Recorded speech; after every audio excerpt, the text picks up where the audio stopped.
बिल्लाहिमिनश्शैतानिर्रजीम बिस्मिल्लाहिर्रहमानिर्रहीम। अभी अभी मैं अब क्या बोलूँ, कुछ मौज़ूआत ऐसे होते हैं कि जिन पे मैं बोलना नहीं चाहता और बोलना मेरे मफाद में भी नहीं होता, लेकिन बोलना पड़ जाता है।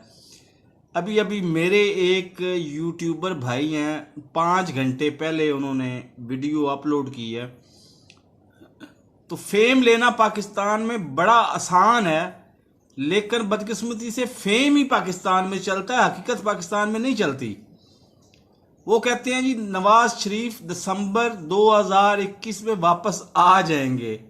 तो मैं इसी लम्हे दोबारा उनको जवाब दे रहा हूं। परसों तरसों भी मैं ख्वाजा अपना जावेद लतीफ साहब को ये जवाब दे चुका हूं उनकी वीडियो के जस्ट 5 मिनट बाद, कि अगले 365 दिन भी नवाज शरीफ साहब वापस वतन आ जाएं तो मैं यूट्यूब चैनल छोड़ के तो आलू छोले की रेडी लगा लूंगा।